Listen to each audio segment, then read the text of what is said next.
বিজেপির বিরুদ্ধে যদি এই বাংলায় তোমরা আন্দোলন করো, আমি সব থেকে বড় তোমাদের দুশ্মন হব। এ থেকে কি বুঝতে আমাদের বাকি রইল যে কেন্দ্র সরকারের সঙ্গে রাজ্য সরকারের কি রকম সম্পর্ক? আজ তুমি ক্ষমতায় এলে আমাদের জন্য, তোমার জন্য আমার জাত জাতকে খুন করলো, তোমার জন্য আমার জাতের ছেলেরা মিথ্যা মামলায় জেলে গেল, তোমার জন্য আমার জাতের কত লোক খুন হয়ে গেল, তোমার জন্য আজকে আমার জাতকে শুভেন্দু বারবার গাল দিচ্ছে, তোমার জন্য আজকে আমার জাতকে দিলীপ ঘোষ গাল দিচ্ছে, তোমার জন্য আজকে আমার জাতকে সুকান্ত মজুমদার গাল দিচ্ছে।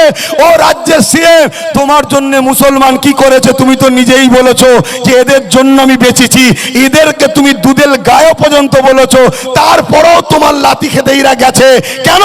তুমি বড় প্ল্যান করে বিজেপিকে বিরোধী করে রেখেছো যাতে করে মুসলমান তোমার কোল থেকে নামবে যায়, অমনি ছেলে ধরা হিসাবে বিজেপিকে তুমি দেখাবে।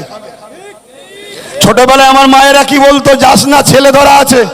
হুম্বুড়ির মা কম্বল গায়ে দিয়ে আরেকজন এসে ভয় দেখাতো, দেখাতো না।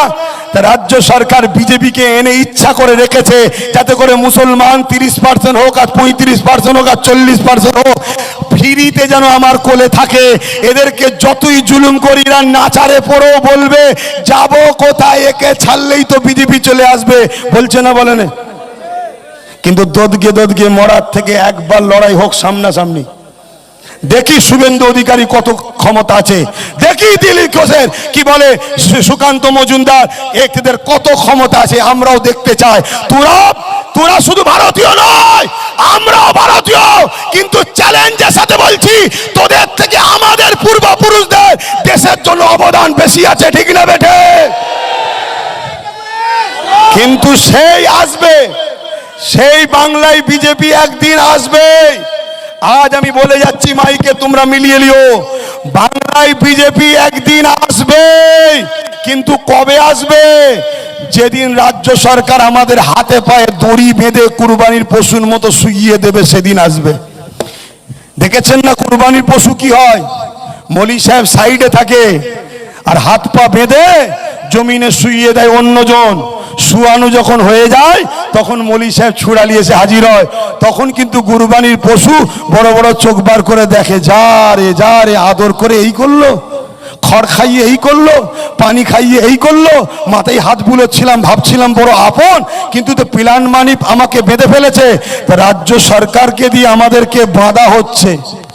যদিও বা ওবিসি দ্বারা একটা দুটো চাকরি পেত, ও ওবিসি গন্ডগোল হয়ে যে কেস হয়ে গেছে, মুসলমানদের ঘরে আর ডাক্তার উকিল জজ কিছু হবে না। শুনছেন তো নাকি? অসুবিধা হচ্ছে, বাধা হচ্ছে। যখন বাধা হয়ে যাবে, দিল্লিতে এখন মৌলানা আছে, উনি তখন আসবে পায়জামা পাঞ্জাবি পরে, একদম দেখেছেন তো ভালোই দাঁড়িয়ে রেখেছে, এসে হাজির হবে জবাই করতে। অতএব সময় থাকতে থাকতে জাগো। এরপরও যদি তোমরা বলো আব্বাস সিদ্দিকীর কথা শোনো, ওপেন কল দাও, ওপেন বলো। যদি আমাদেরকে তেজপাতা কেউ বানাতে চায়, আমরা তার সাথে নেই, আমরা হব নুন। বেশিও নিলে চলবে না, আর আমরা ছাড়াও চলবে না। এই তরকারিতে বেশি নুন দিনে খাওয়া যায়, আর তরকারিতে নুন ছাড়া খাওয়া যায়। তাহলে নুন হও। আমাদের ঘরে যদি কেউ নিতে চাও, তাহলে আমাদেরকে ভাগিদারি দাও।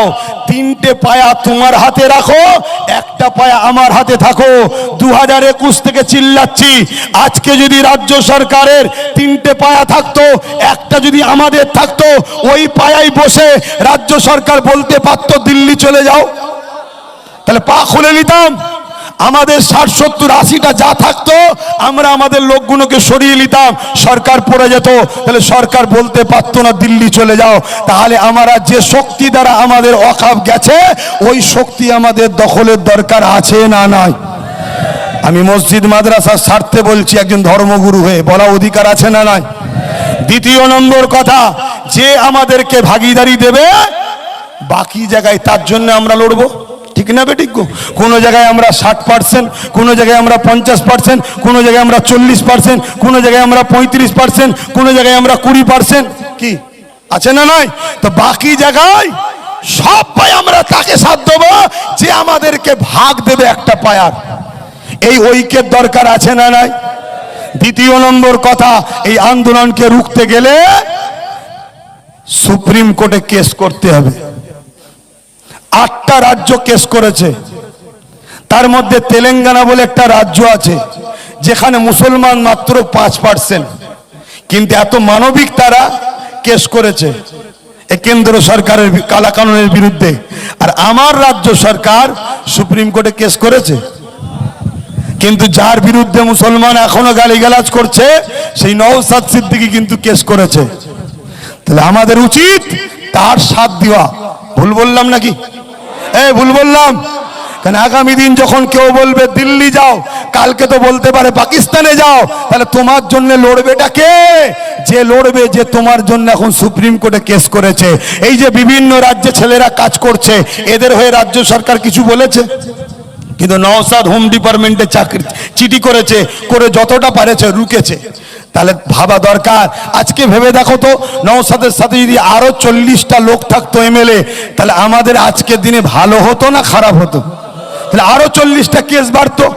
এটা তো বুঝতে হবে।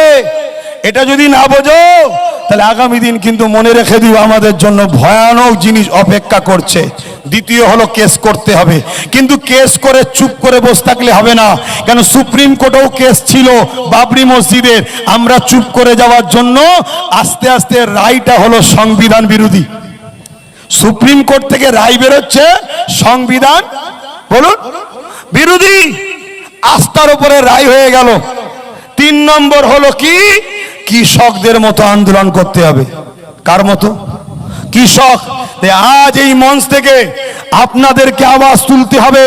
এই বাংলাতে মসজিদের জন্য, কবরস্থানের জন্য, খানকার জন্য, ঈদগার জন্য, ওয়াকাফের জন্য, সংবিধান বাঁচাবার জন্য, মানুষের অধিকারের জন্য এই বাংলাতে আন্দোলন করা চলবে না, চলবে না। আওয়াজ দিয়ে বলুন চলবে না, চলবে না। এই বাংলায় আন্দোলন চলবে। রাজ্য সরকার বলেছে তোমরা দিল্লি চলে যাও, এটা ভুল বলেছে না ঠিক বলেছে?